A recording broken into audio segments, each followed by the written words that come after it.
शादी वाले दिन मेरे पति ने मेरी सहेली को देखा तो उसी रात ही शर्त रख दी कि मैं सबसे चोरी अपनी सहेली को अपने पति से मिलवाती रहूंगी, और जिस दिन मैंने मना किया वो मुझे उसी दिन तलाक दे देगा। मैं मजबूर होकर रोज किसी न किसी बहाने अपनी सहेली को अपने घर बुला लेती। फिर मेरा पति हम दोनों को शॉपिंग करवाने ले जाता। अक्सर मेरी सहेली मेरे घर पर ही रुक जाती। मैं खून के आंसू रोती रहती मगर किसी को कुछ न बताती। एक दिन तो मेरे कदमों तले से जमीन निकल गई जब मेरी सहेली ने मेरे पति के साथ मिलकर, मेरा नाम पूनम है, मैं एक मिडिल क्लास फैमिली से संबंध रखती हूँ। मेरी उम्र 18 साल थी और हम गांव में रहते थे। मेरे बाबा की थोड़ी बहुत जमीन थी जिस पर काम करके वो घर के खर्चे पूरे कर लेते थे। मेरे पापा और मेरे चाचा जी सिर्फ 2 भाई थे। चाचा जी शहर में रहते थे, उनका कारोबार भी बहुत अच्छा था।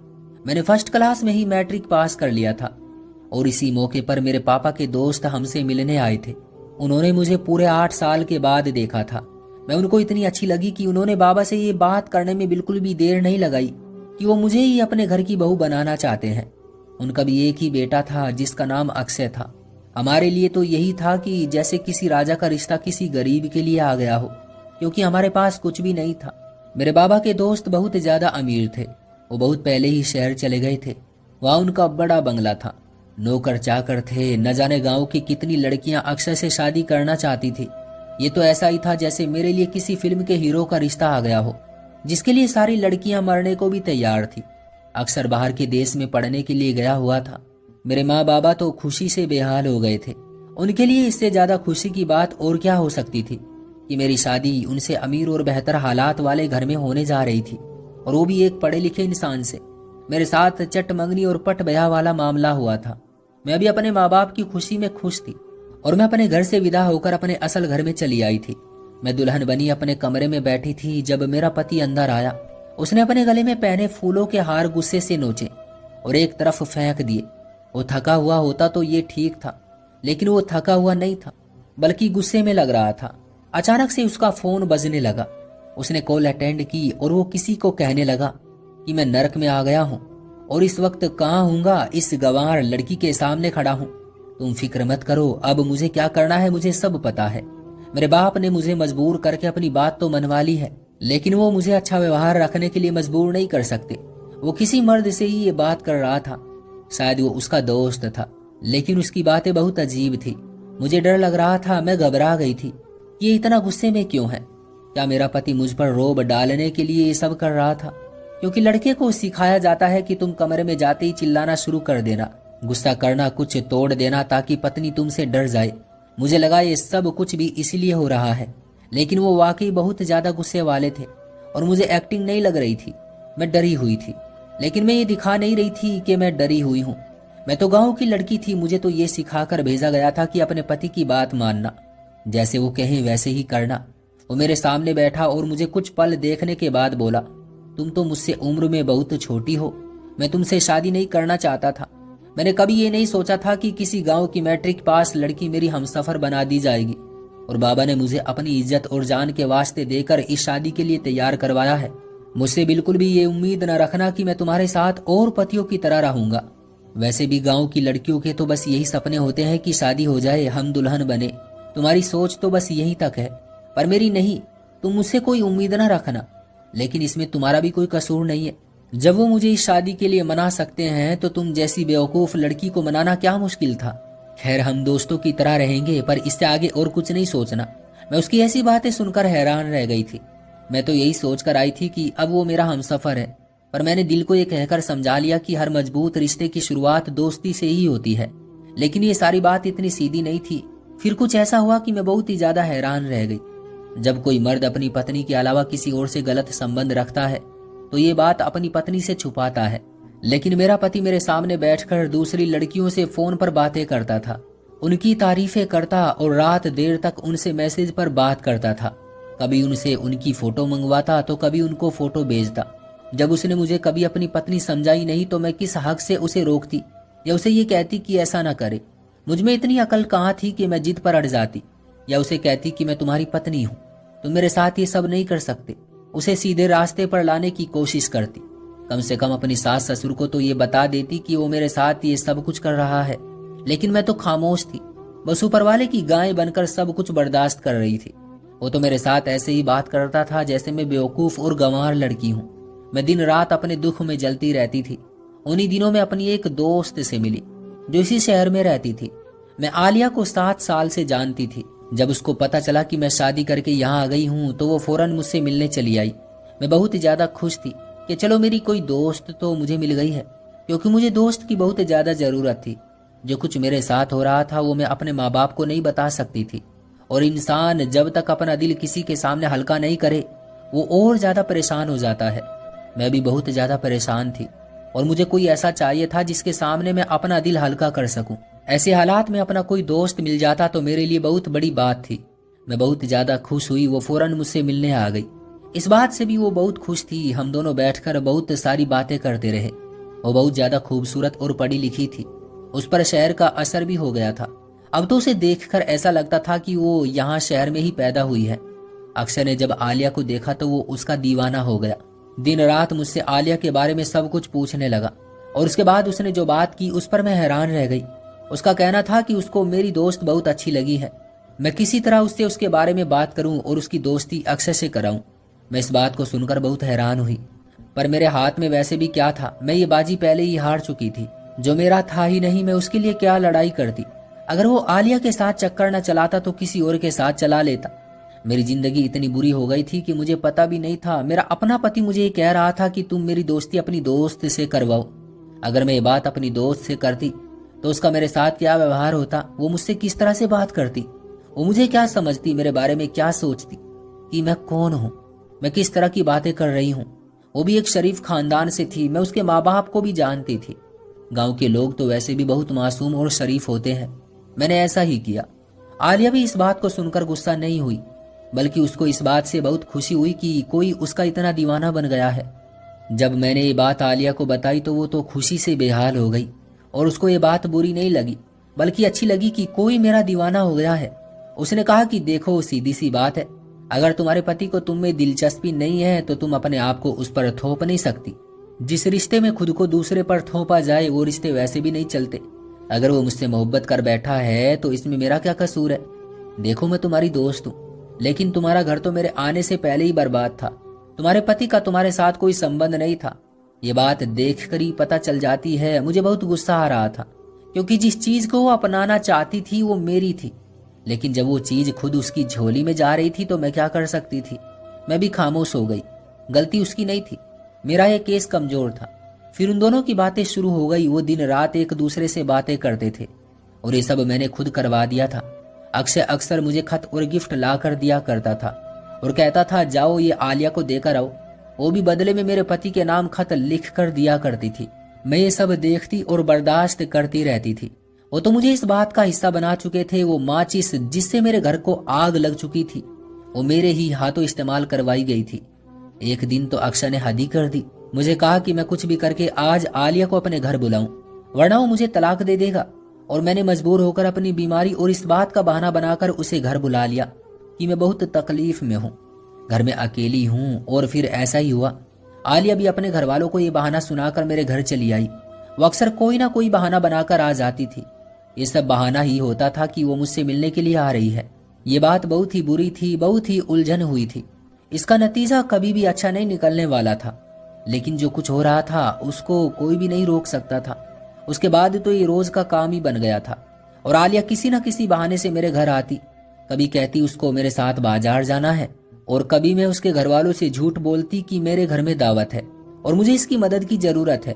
आलिया और अक्षय हमारे घर की छत पर तो कभी बालकोनी में घंटों एक दूसरे के साथ बातें करते, और मैं उनके लिए पहरा देती रहती कि कोई इस तरफ ना आ जाए। दोनों ने मुझे इस्तेमाल करना शुरू कर दिया था। एक दिन तो अक्षय ने मुझसे मेरे कीमती कपड़े और जेवर मांगना शुरू कर दिए, और फिर ये सब वो आलिया को गिफ्ट दिया करता था। मैं इस बात पर भी सब्र कर जाती थी। मेरे सास ससुर यही कहकर मुझे लाए थे कि मुझे कोई तकलीफ होने नहीं देंगे।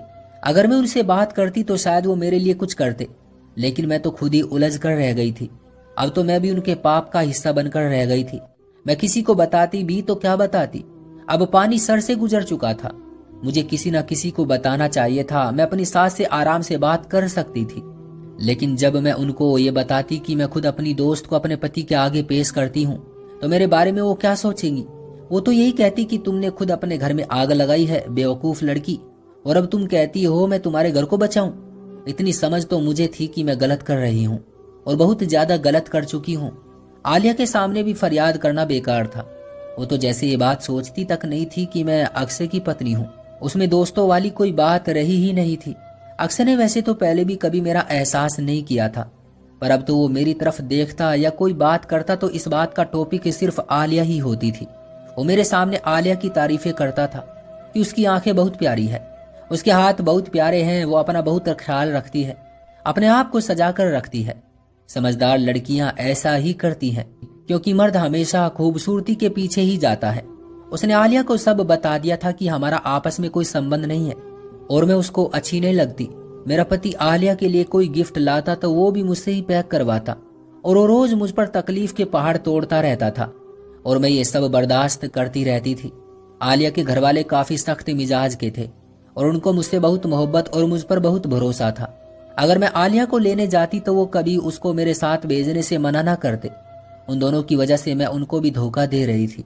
अगर उसके घर वालों को पता चलता कि ये हमारी बेटी को इस बहाने से ले जाती है और फिर उसके साथ ये सब कुछ करवाती है, तो वो अपनी बेटी को कुछ ना कहते, बल्कि वो मुझे गलत कहते।